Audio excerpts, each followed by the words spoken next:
This story appears in ESPN, the magazine's August 21 fighting issue. Subscribe today. Just before Christmas, the drug dealers hanging on a North Dublin corner saw Conor McGregor's white BMW turn down their dead-end road. They couldn't believe it. Sheriff Street was among the worst streets in the city, blocked off at one end, the area controlled by one of the two local gangs. The Hutch family ran this part of the north side, while the Kinahans operated mainly in the neighborhoods south of the river dividing the town. Some of the Kinahan bosses and foot soldiers lived in Crumlin, where McGregor grew up. The two gangs were in a bloody feud that had Dublin on edge and the newspapers keeping score: 10 killed by the Kinahans, 2 killed by the Hutches. McGregor started to slow down. The dealers stepped out into the street, blocking his escape. A woman is telling me this story, standing in the corner store on a street that a local crime writer calls the Hutch family's Alamo. He's from the south side, she explains. He's not from this side. Down the road, there's a festival going on. An organizer there unloads crates of bottled water and, when asked, gives more details about what happened next. I'm telling him about the night McGregor drove into Sheriff Street by accident, he says when a woman joins him. Yeah, she says, and he couldn't wait to get out, he says. He took a wrong turn, she says, in a white Beamer, he says. And all the kids was running, she says. All the gang was standing outside the chipper selling gear, he says. When he drove past the chipper, all the youngsters said, "Hey, McGregor," and when he got to the end of Sheriff Street, he realized there was no way out and he done a U-turn. And when he was doing a U-turn, 3 or 4 of them got out in the middle of the road. The feud was up and running. McGregor hit the throttle and roared down the street. Drug dealers scrambled to whatever safety they could find as he sped through the intersection. A wise move in practice for a Crumlin native, but McGregor had underestimated the mania sweeping the projects and the lower-class quarters of Dublin. The dealers didn't want to confront him. They all had a phone in their hands. They wanted to take his picture. He's a working-class hero in a working-class city. However, he's viewed around the world a race-baiting trash talker, say, telling Floyd Mayweather to dance. Boy, he is beloved in neighborhoods like Crumlin, around the dock ward where the famine coffin ships left for America, on Sheriff Street, and in the boxing clubs that anchor the many insular neighborhoods. Sitting in a locker room as he prepares for his August 26 fight against Mayweather, McGregor talks in a humble voice about Dublin's support. "That's my people," he says with a quiet ferocity. "That's who I am." Most Irish sporting champions reflect the lilting reserve of the Green Hills. That's not Conor. He's inner city Dublin personified. He carries the lingering spirit of the tenements off O'Connell Street, the projects of Oliver Bond and the cruelly named Fatima Mansions, where his old boxing coach Phil Sutcliffe lost a brother in a drug deal gone bad. Any mysteries about him can be solved on his home turf, an area named Crumlin, built in the 1930s just south of Dublin's centre, when the government tore down the inner-city tenements and needed a new place to house the poor. The Irish revolutionary writer Brendan Behan was one of those moved there, and he described his new home as a place where they eat their young. Dublin is best understood by exploring its many divisions, its unending physical and mental boundaries. The city, and its current champion, McGregor, are defined by those limits. It's a clannish, parochial place. Crossing the wrong street has traditionally been reason enough for inner sweeping. Men have had to drop dates off at bus stops instead of walking them all the way home. About 60 boxing clubs still dot the city, training kids to defend themselves and their block, each gym a world unto itself. Sutcliffe, who runs the historic Crumlin Boxing Club, where Conor got to his start, remembers growing up in the next project over, in Drimnagh. The neighbouring, rival communities of Crumlin and Drimnagh are within the gritty Dublin 12 postcode, separated only by Crumlin Road, which runs on an east-west diagonal. Sutcliffe, who boxed in the 1980 and 84 Olympics, wanted to train in the Crumlin gym, which had better coaches. He beat up men who tried to stop him from crossing Crumlin Road. "Not on me own," he says modestly. "With my brothers." Other divisions in the city revolve around class, and while Conor's success allows him safe passage across gangland boundaries, it can't overcome his Dublin 12 roots. The Irish national daily papers have long served as the mouthpiece of the upwardly mobile and educated. McGregor rarely makes their pages. On the first morning of the pre-fight media tour, the Irish Times and The Independent ran a combined 128 words about it. One small story about Mayweather's tax problems. Then after McGregor dropped his racist taunts during the tour, the two papers filled pages with essays and think pieces, and one story compared him to Donald Trump, calling him a disgrace to Ireland, its people and its flag. They'd been lying in the shadows, waiting for him to violate some code of modern life, and while they seem legitimately outraged at his racist comments, it's clear they're outraged at the idea of him too. McGregor loves tweaking Dublin's twat-eared society this spring. He bought a boat and parked it in a snooty marina in a snooty coastal town, near where U2's Bono and The Edge live. He named it the 188, which is the amount of the weekly welfare payments he got until he started making money in the cage. Proper Dublin recoils from his type, the crumlin hood rat, shaped by the limits that define him, hem him in, make him feel caged.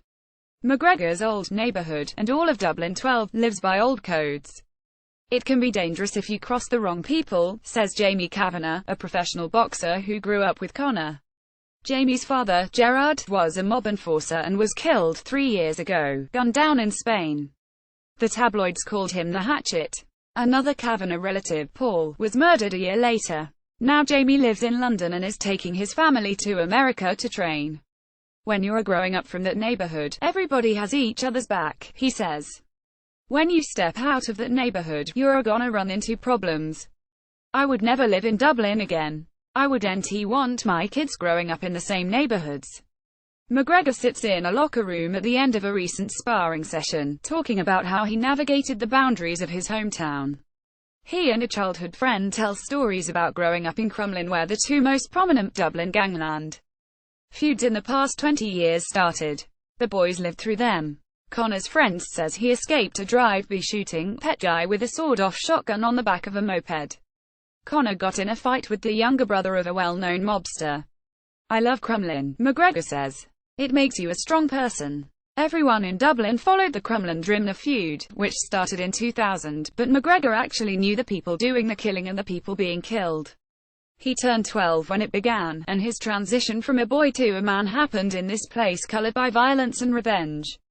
In all, 16 people died, and many more went to prison, and nearly every combatant trained at the Crumlin Boxing Club alongside McGregor. Those guys in that feud, they all crossed them doors, says Kavanagh, the boxer. All them guys been in that boxing gym. All of them. The tabloids read like a Dennis Lehane novel, day after day, a man shot in his bed, another stabbed in the heart with a kitchen knife, another smuggling in a rocket launcher into Dublin. Perhaps no character caught the city's attention like a gangster named Mickey Fraser.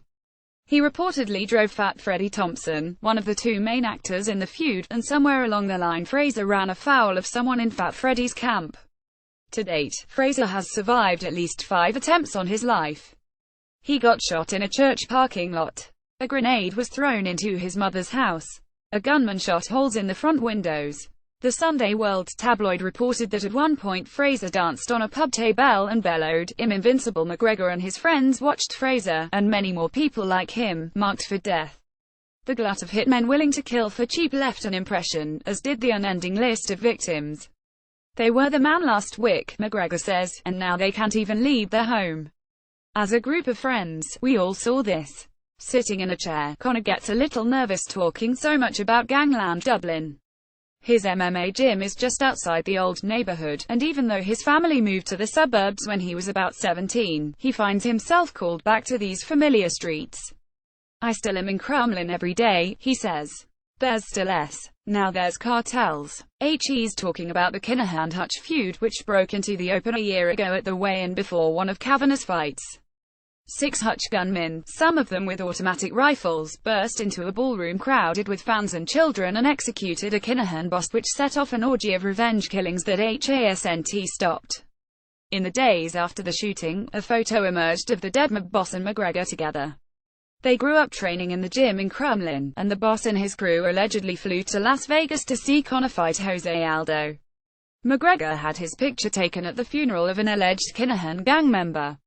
His sister married a former weed dealer who did 3 years in prison. That world was always there for Conor, yet he never became the most charismatic and terrifying debt collector in the streets of Dublin. He and his friends knew they didn't want the paranoia of prison stints or early death that surely follows the selling of cocaine. That line took courage to hold, but McGregor held it, never dealing, according to a senior police officer who investigates organized crime. and requested anonymity. The criminals agree, according to a former dealer named John O'Fraser, the Invincible Mickey's younger brother. He says Conor never dealt. He should know. He and Conor once got into a fight over a girl. Jono won. About a week before McGregor moved his training camp from Dublin to Las Vegas this summer, over in a Drimna cul-de-sac, John O'Fraser stood in front of his house, which he inherited from his recently deceased mother. This was the same place once attacked with a grenade. A crease marked the door, and the splintered glass of a bullet hole remained in the window above it. Jono wore scars on both sides of his neck, a permanent reminder of a prison murder attempt. He stepped out into the street and described his fight with McGregor. "I gave Conor a few slaps," he says. "I was in a gang. Conor wasn't in a gang. He went walking up the Crumlin road with a girl I was with, and I hit him." Fraser admires how McGregor never joined with them or dealt drugs, choosing instead the safe, low-paying job of a plumber. Later, he says, they became friends, boys who hung just up the road in what passes for a downtown of Crumlin and Drimna, a chip shop and a pub, a butcher and a convenience store. He says they even went on vacation to Greece with a group of friends. "We were all drug dealers, and we all had loads of money," Fraser says, laughing. Conor had none. Conor stayed in our room on a blow-up bed. His dad was ringing him, he has to come home, go back to plumbing. He didn't want to go back. He opened the door and gestured inside. "Feel the windows," he says. "The windows are bulletproof. Tap on them." The kids from the old neighborhood respect the new life McGregor has built. They remember when he came round the cul-de-sac in his girlfriend's beat-up Peugeot 206. The night of his last fight before the UFC, he forgot his cup or his mouthpiece and didn't have enough credits on his phone to call someone to bring them. Now he's worth millions and still comes around. He never forgot the roots, Jono says. He didn't forget where he came from. There was a time, Jono says, when he and Conor walked these streets, without plans beyond the moment, and now they occupy different worlds. Jono landed some shots on a no-famous man when they were boys, but his own personal ethic prevents him from flexing, or crowing, or showing anything that might not be a sign of respect for the distance Conor has traveled, even if Jono remains in the house where the mob tried to kill his brother, wearing the lifelong scars of the Crumlin-Drimna feud. "I wouldn't try fighting him now," Jono says. "That's a fact. And Conor wasn't afraid of me. He was afraid of what he'd be able to do. He was afraid I'd stab him. That's a long time ago." The Dublin gym where McGregor first started preparing for the Mayweather fight is a mile and a half west of Fraser's house, the latest location for the insular, familial world created by John Kavanagh. Conor first walked into one of Kavanagh's MMA gyms as a teenage boy who needed to learn how to defend himself. He carried the rage of someone pressed up against the window of his dreams. The first day, he beat up the best two fighters in the place, getting too rough for a sparring session. Pissed off, Kavanagh pummeled him, pinning him and throwing heavy blows until Conor promised he was there for training and not for a street brawl. The gym gave him a place to vent the anger he felt about his future as an apprentice plumber. His family had moved to a suburb named Lucan in the years after his fight with Fraser, to give their son enough distance to build a solid, living-wage life. Conor found a job installing pipes on industrial sites. He saw the emptiness in his co-workers' eyes. Every morning, he'd wake up and walk to the motorway, where he'd stand on the shoulder and wait for his ride. His life felt divided: the half that was real, working without much future, and then the crazy dream he nurtured about being an MMA champion. One lunch break on a plumbing job, sitting in a parking lot in the pouring rain, he knew he needed to quit or he'd look up and be 50. So he just left, promising to devote himself to fighting. His parents didn't understand. Tony McGregor beat his ass for not accepting the life required of people like them. A working-class father fears the moment when his son discovers the disappointment and limited future that is his birthright. The two fought so much they stopped speaking, living in the same house, silently avoiding each other. Words inevitably led to fists, and every bit of punishment dealt to Conor by his father was passed on to whatever opponent had the misfortune to step into the cage. McGregor won his first two fights, then attended UFC 85 in London in 2008 and screamed Chuck Liddell's name. He caught the fighter's attention, getting a selfie. 21 days later, Conor lost for the first time. Even worse, he'd sold tickets for Kavanagh and spent the money himself, in essence stealing it from his coach. Instead of facing the consequences, McGregor ghosted Kavanagh, ashamed and barely getting out of bed. When he did, Crumlin started to pull him back in. All those years of avoiding trouble hung in the balance. His mother begged Kavanagh for a second chance. The coach said yes. Kavanagh understood McGregor and the quicksands of Dublin. Kavanagh is the son of a construction worker. And in his coach, McGregor found things missing in himself: a calming presence, a man who knew how to marshal his talents while minimizing his limitations. McGregor, for all his bravado, can be fragile. Norman Mailer wrote about approaching Alice's psyche like you'd approach a squirrel. That's true for Conor too. You got to be very cautious what you say around Conor, says striking coach Owen Roddy. It's been about a decade since McGregor walked into the gym, and without Kavanagh, HES a sniper rifle without a scope. The coach balances the fury of his most famous student. Kavanagh dreams of being a gentleman farmer, of raising chickens and drawing water from his own well. They've risen together in this crazy world and are now training for their first boxing match, against an undefeated champion they goaded out of retirement. Sometimes the insanity of it all catches Kavanagh, like now, as he talks with Roddy in his office. They're laughing. Have you ever cornered a boxing fight? Kavanagh asks. No, Roddy says. Neither have I, Kavanagh says. Never been in a corner, amateur or pro. If you're gonna go, go big, Roddy says. They're really laughing now. I kept meaning to do it, Kavanagh says. When he got a text message from Conor saying the fight was a go, it arrived at 610 on a Wednesday night, June 14, he realized he didn't have a place for a boxer to train. There were only 4 days to create one. He called the owner of the strip mall that houses his gym and asked about borrowing an abandoned car dealership down at the end. He got the keys and began cleaning. They hung the sheet between the showroom and the repair bays and set up the gym in the back. John got racks built for the bags. He traded favors to get an electrician to turn on the power. A plumber got the water running and installed a shower.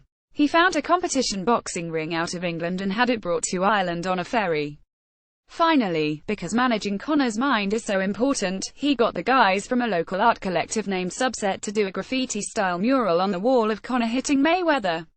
The artists laughed the first time they saw the space, wondering what Floyd's gym must look like, making jokes about Rocky training in the snow. The mural got painted freehand in one 12-hour burst, the fumes leaving the painters bent.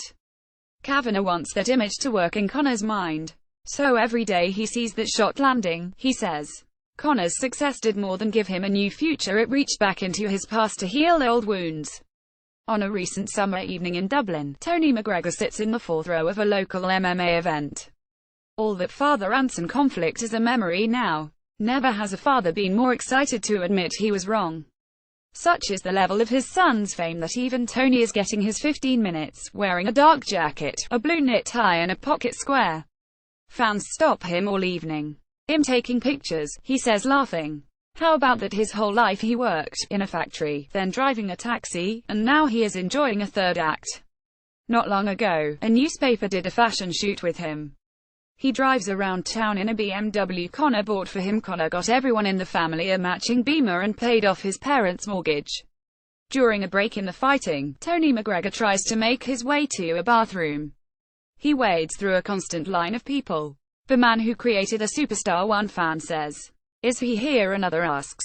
He's not here, Tony says, warm and friendly. I was talking to him on the phone. So you got close to him tonight? Tony doesn't yet know how to be famous in a public place, the careful avoidance of eye contact, any of the tricks. I have to go to the loo, man, he says, loving every moment of this ride for however long it happens to run. Even as someone like McGregor is rising, his fall feels close enough to touch. Nearly all famous fighters end up back where they started, busted, a punch-drunk eulogy to their inability to escape whatever first drove them to fight. McGregor brags he's gonna eat lobster for the rest of his life while his critics and opponents will eat their words. Maybe that's true. When you meet him, and see the pride in his eyes when he talks of giving his newborn son a different kind of life, you want it to be true. He's making lots of money, and spending lots of money, and the thing his family and friends fear most isn't the next opponent but the moment when he no longer has an opponent, when the engine of his focus goes cold. Cautionary tales abound. He has gotten financial advice from Mike Tyson. He's fighting a man named Money who can pay his taxes. His flight into Vegas took him directly over the parched cemetery where Sonny Liston is buried beneath fake flowers, after dying broken an alleged junkie. Liston said once, "Someday, they're gonna write a blues song just for fighters. It'll be for slow guitar, soft trumpet and a bell. Conventions and social contracts do not apply." McGregor once walked down Fifth Avenue with his shirt off. He says he eats when he's hungry. If he's tired in the afternoon, he goes to sleep. At a Reebok photo shoot for 24 UFC fighters, 23 showed on time. Conor arrived 2 hours late. He won't listen to advice if he doesn't like the person's tone. If his days have any sort of unifying theory, it's that he doesn't want in any limits placed on him by anyone. He wants a new life free from the boundaries of Dublin 12. So he drives rented Rolls-Royces and Lamborghinis. He once bragged to GQ about spending $27,000 in a Los Angeles Dolce & Gabbana store. He buys a watch, and within a week it's sitting in a box and he doesn't look at it again. John Kavanagh says, "You get a little rush when you buy something material, I guess." He's obsessed with his social media accounts. There's a line between the online image he has cultivated and his actual home life with his family. Beloved Irish boxer Michael Conlin, who knows McGregor, calls the public and private man like chalk and cheese, complete opposites. Drawing such a line, creating a character to sell, always carries the same risk: losing control of your creation and actually becoming the preening egomaniac you once only pretended to be. He's risen to a level known by only a select few, where the air is thin and the margins are slim. If you can catch a glimpse of him when he doesn't know you're looking, he seems human-sized and vulnerable. Conor's bravado suggests a scared kid still in there somewhere, trying to keep many things at bay, most vitally his own fear that his journey could be a circle, crumlin to crumlin, with a fairy tale in between. 68 days before the fight in Las Vegas, McGregor walked into his new Dublin gym for the first time. Kavanagh looked forward to showing him the mural. The subset guys waited around the ring for his reaction too. When McGregor saw people he didn't recognize, his metabolism changed. He took a few steps toward the artists. He asked again who the guys were, and Kavanagh told him to walk a little farther into the room and look at the wall. Kavanagh could only shake his head. The subset founder, who never lets his name appear in public as a strange kind of street cred affectation, could sense the danger. He'd never been in someone's company before who was purely male energy, he says. There was no female energy. And not in a macho way. He wasn't fronting up. He's running off this raw, food chain, evolution, strongest survive energy. He's cold. That's what he's like. He was open, a gentleman, but he's cold at the base of it. Kavanagh asked McGregor later about that reaction. He's spent a lot of time trying to figure out Conor, to understand the root causes of his paranoia and suspicion. "Why are you looking over your shoulder?" Kavanagh asked. "I thought I was going to get jumped," Conor told him. Even now, he lives in a near-constant state of fight-or-flight, and while some of that comes from where and when Conor grew up, Kavanagh thinks it's more nature than nurture. There's just something in the way Conor is wired. That's one of the reasons Kavanagh didn't bring in coaches with more boxing experience. Too much new stuff, by someone who didn't approach Conor's psyche like a squirrel, would be a disaster. McGregor, at his core, is an act of imagination. Tell the truth about someone, he said once, and they crumble. His truth is that helps an apprentice plumber from Crumlin trying to shake off the inevitability of those facts. He's escaped so many traps that he now instinctively seeks them out. It's all he knows, which is how he ended up challenging Floyd Mayweather to a boxing match, even though Conor doesn't actually box. He's going to make $100 million, motivation enough to fight, but there's something else too, a man so against limits that he pushes past the point of sanity. As the financial details were ironed out, Conor pulled Kavanagh aside. They were at McGregor's house in the exclusive and pastoral K-Club, which once hosted a Ryder Cup. "I don't give a F about the money," he told his coach. "This is Bruce Lee-esque. This is the water filling the cup." McGregor trained in Dublin for 21 days before heading across the Atlantic to fight once more for his new life.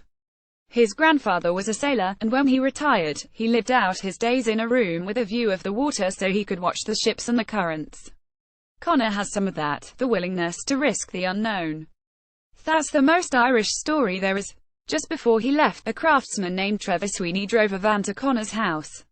had been working for about 6 months on a custom chess set for the fighter, with his logo and famous quotes. The board and the pieces were made from plumber's materials, a reminder as Conor left for America the world had escaped. When you look at that board, Sweeney said, it represents your journey from an apprentice plumber to a king. McGregor felt overwhelmed and was unable to summon his bravado. I'm so grateful, he replied. He's in Las Vegas now, training, waiting, his team of Irish fighters and coaches living in 3 rented houses. These are great days. A local health food company provides all their meals. They lift weights, eat chicken, rice and broccoli, and fight. Irish accents like brickbats fill the UFC gym on the fight organization's corporate campus, in an industrial park by a highway. Conor's rented green Lamborghini is parked outside by the curb. He doesn't use one of the 100 empty parking spaces surrounding the gym, and he's sitting in a chair getting a haircut. He asks the barber to square it up like he likes it. It's 10 at night. Covered in the smock, he's quiet and contemplative. His son is in town, a little baby, Conor Jr., who is starting to show bits of personality. The boy has already flown on 2 private jets. Conor worries his son will grow up a citizen of that other Ireland, the one of rock star ocean views and fancy private schools and heated debates about an economic policy editorial in the Irish Times.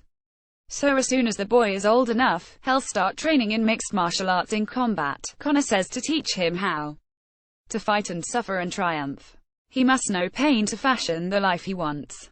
Conor and a friend tell more stories about shotgun blasts and fistfights with drug dealers, and then Conor stops and makes eye contact with me.